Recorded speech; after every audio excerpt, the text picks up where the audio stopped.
When I look at comedy, you know, I look at it as what's your stage presence like?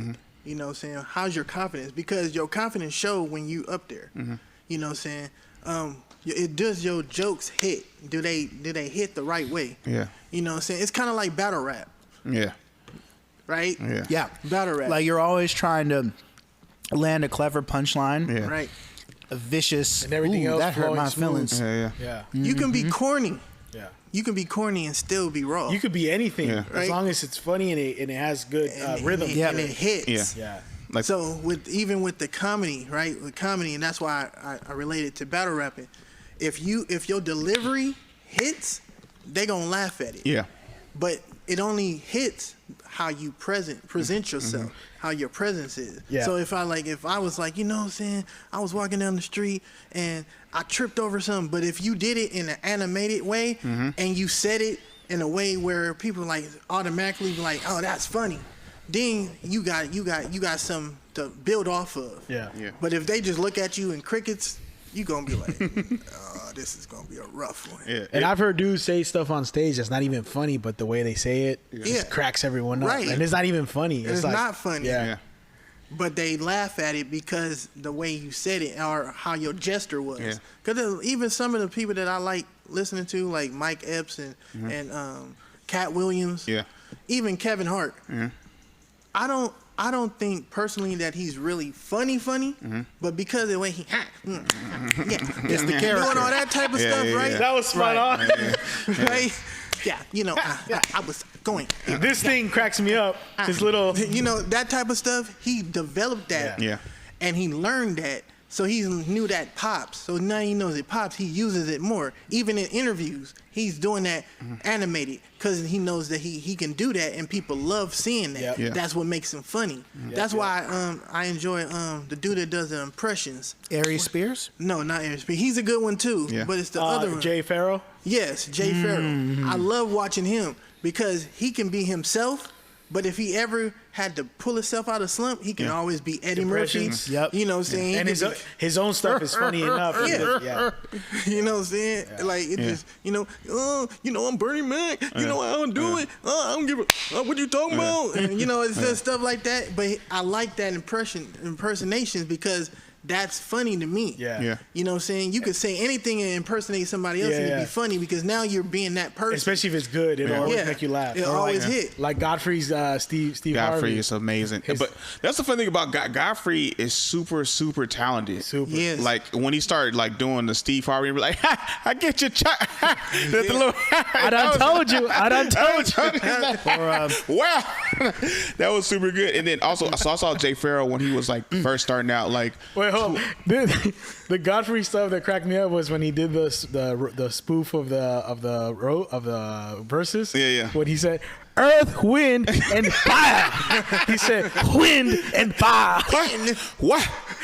What you say? He said, I heard the verses with earth, wind, and fire, and the Isley Brothers. I thought, who? What? Wow. Have you seen that? Yeah, I've seen it. Oh, and that goes back to the animation of it. Exactly. You know what I'm saying? That you know what I'm saying? Especially when you're watching that live and in color, you know what I'm saying? That's something to look for. Yeah. Like, so growing up and living color was my thing. Right? Yeah. Jim Carrey, that was that's my favorite white guy. Phil's favorite show. Right? That's my favorite white guy right there. Jim Carrey from The Mask is my favorite movie from him. You know what I'm saying? Smoking. You know what I'm saying? And that was my favorite thing. Jamie Foxx coming on there. Jamie Foxx opened up doors for a lot of people that they don't really understand. That he's musically inclined. He plays the piano. He sings. Before Nick Cannon. Shut up, dude. Shut up, dude. They're not even in the because they used to say that. They used to say that. They used to say he was like the next Jamie Foxx a long time ago. We're not talking about Nick Cannon. Exactly. I seen Nick Cannon on Wildin' Out products right now. He came out to Concord. I seen Nick. How was that? It was a movie. It was funny, but it was nothing like they do on TV. Okay. Oh yeah. Nothing. It was uncut and everything. So I know they didn't put that on TV. Okay. And you know, that's also when I was like, how does this tour go and stuff like that? But yeah, it's like improv comedy, right? Yeah, it's improv. So that acting. it's a lot of acting, but it's freestyle. Yeah. You got to come off the head with a lot of that stuff. My favorite thing in Wild 'N Out was when Cat Williams was on. That was when I watched it back when I was young. Bro, that was so amazing. That was the funniest. Yeah. And Corey Holcomb was in there.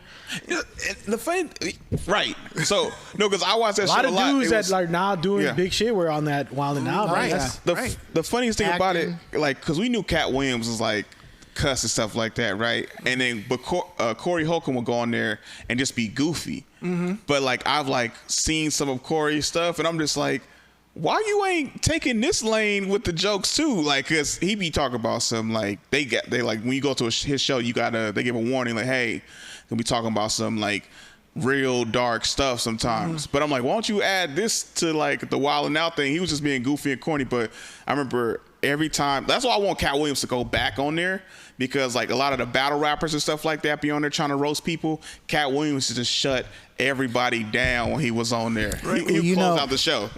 you know, it always kind of tripped me out whenever they had the team battles.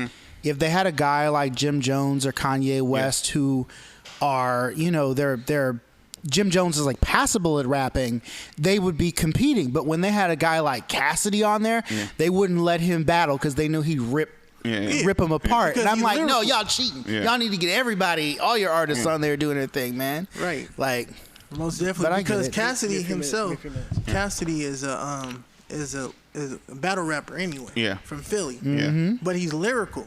Yeah. You know what I'm saying? That's why, like, the battle raps that he's had, that, you know what I'm saying, on the URL platform, people didn't really catch it because they're like, oh, you're still back in the times. But if you really paid attention and heard what he was saying, he was lyrically spitting. Yeah.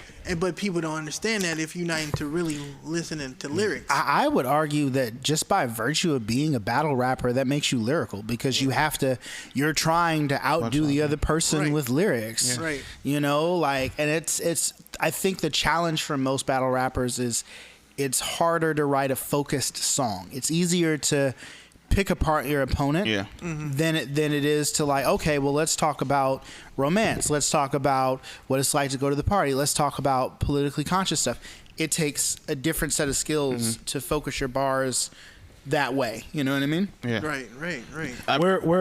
We're 58 minutes into the show and Phil's still eating his food. Also, no, it's good. Also, what is wrong with making podcasts and America great again with this delicious food? Exactly. Right. I remember Joey Badass went on Wild 'N Out, and he was like trying to, like, because he didn't get the, like, he was just rapping, but he wasn't adding a punchline to it to, like, really, like, you know, to really roast somebody. Yeah. So he was like, you look like a da-da-da-da-da-da-da-da. And then it wasn't like that, you know, that strong punch to end it. To, like, to get the point. Traditional. Yeah, so he was just like going and going and going. I'm like, bro, ain't no punchlines in this. That's why you lose. And everybody, like, he wasn't getting no points. And I'm like, bro, you got to add that punchline, then get rid of that dude. Then you got to say something punchline, get rid of that dude. Versus he was just like rapping. He was like, you look like, with the Richmond shirt on, the voice party. Who is you think you is? And you think you something, like it's a personal, like, one-on-one just conversation. Yeah, but I'm just like, ain't none of this, like, ain't nothing popping. Yeah. And I'm like, and then he was wondering why. He like, bro, why y'all ain't give me no point? And that itself is an art, to be able to do the punchline is an art. And I was very disappointed because I'm a Joey fan. I think Joey can really rap, but I was like, oh yeah, no. Yeah, right. You know what I mean? Like, ooh. But then that's the thing too. There's a difference between rapping and battling. Exactly. You know what I'm saying? You can rap all day and be good with your words, but to have to battle, those sharp barbs, you gotta hit them with something that's like, wow, and it's a science to battle. Exactly. Pretty much. You know what I'm saying? Can you believe the Voice Party has had merch this whole time and we neglected to tell anybody?